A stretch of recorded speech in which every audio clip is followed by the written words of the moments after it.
கீசு கீச்சென்றெங்கும் ஆனை சாத்தன் கலந்த பேசின பேச்சரவும் கேட்டிலையோ பேயை பெண்ணே காசும் பிறப்பும் கலகலப்ப கை பேர்த்து வாசனருங்கூழல் ஆய்ச்சியர் மத்தினகல் ஓசை படுகத்த தயிரவம் கேட்டிலையோ நாயக பெண் பிள்ளாய் நாராயணன் மூர்த்தியே கேசவனை பாடவும் நீ கேட்ட கிடத்தியோ கேசவனை பாடவும் நீ கேட்ட கிடத்தியோ தேசமூடகையாய்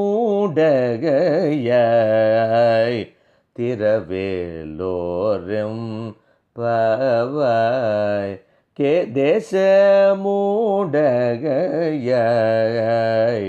திரவேலோரும் பவாய். அனைவருக்கும் நமஸ்காரம். திருப்பாவை பாசுரம் 7 கீசு கீசென்றெங்கும் விளக்கம். ஆண்டாள் ஆயர்குல பெண்களுக்கு அவர்கள் சார்ந்துள்ள இடத்திலிருந்து அவர்கள் அறியும் பொருட்களை வைத்தே பகவானின் பெருமையை உணர்த்துவதில் மிகவும் வல்லவளாக இருக்கின்றாள். ஆனை சாத்தன் என அழைக்கப்படும் குருவிகள் கீச்சிடும் குரல் உனக்கு கேட்கவில்லையா என கேட்கிறாள்.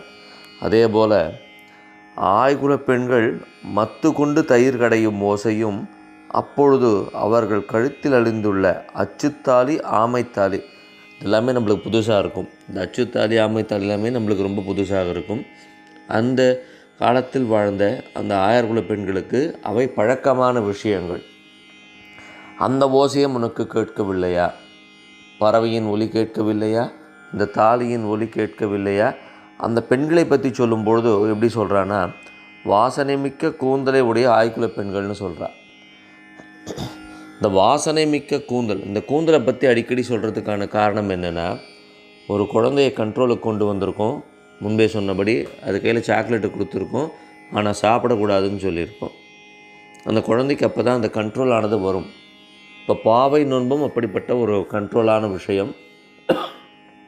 இந்த பாவை நோன்பு நோக்கும் பொழுது வாசனை மிக்க மலர்களை நான் அணிய மாட்டேன்னு அந்த பெண்கள் சபதம் எடுத்திருக்காங்க.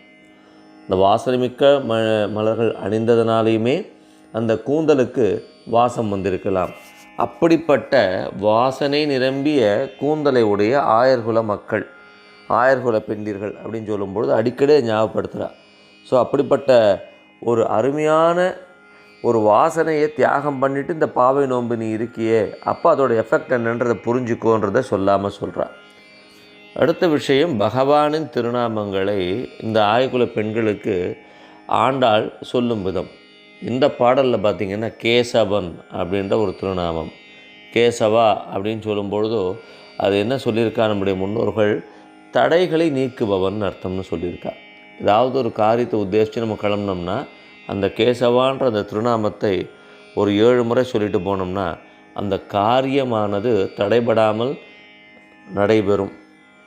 இப்போ தான் ஆண்டாள் ஒவ்வொருத்தரையாக கீரப் பண்ணிண்டு இந்த பாவை நோன்புக்கு தயார் பண்ணிண்டு இந்த மார்கழி மாதத்தில் பகவானை நாம் வணங்க வேண்டும்ன்ற அந்த ஒரு கருத்தினை அவர்களுக்குள் புகுத்தி கொண்டு சென்று கொண்டிருக்கிறாள். இது தங்கு தடை இல்லாமல் வரணும். எப்படியும் ஆண்டாள் பகவான்கிட்ட பிரார்த்தனை பண்ணிட்டு தான் ஆரம்பிச்சிருப்பா. ஆனால் மற்றவர்களும் சேர்ந்து அந்த கேசவனின் திருநாமத்தை சொன்னோமே ஆனால் அந்த தங்கு தடை என்பது இருக்காது. இப்போது ஒவ்வொரு முறையும் இப்போ இருக்கக்கூடிய இந்த காலகட்டத்திலே இந்த திருப்பாவையை அனுசந்திக்கும் நாம் இந்த கேசவன் என்ற திருநாமத்தை நம்மையும் அறியாமல் கூறிக்கொண்டிருக்கிறோம். ஆண்டாள் நம்மளுக்கு சொல்ல விரும்புறது என்ன? இந்த ஆயர்குல பெண்களுக்கு மட்டுமல்ல, உங்களுக்கும் சேர்த்து தான். இதுவரைக்கும் தெரிஞ்சுக்காமல் இருந்தாலும் இப்போ தெரிஞ்சுக்குங்க. இந்த கேசவன்ற திருநாமம் அவ்வளோ அற்புதமானது. அந்த கேசவன்ற திருநாமம் சொல்லும் பொழுதோ நமக்கு எந்த தடையும் ஏற்படாது. ஒரு 7 முறை கேசவா அப்படின்னு சொல்கிறதுனால எந்த குறைபாடும் நமக்கு வந்துட போகிறதில்ல. இந்த நேரமும் நம்மளுக்கு வீணாக போகிறதில்ல. இதுபோல் ஒவ்வொரு விஷயங்களிலும் ஆண்டாள் கூறியது பல நூற்றாண்டுகளுக்கு முன்பாக இருந்தாலுமே இன்றும் நமக்கும் ஆண்டாள் குருவாக இருக்கின்றாள். நன்றி மற்றும் வணக்கங்களுடன் கூரம் திருவாடி சுந்தரம் முகுந்த ராமானுஜதாசன்.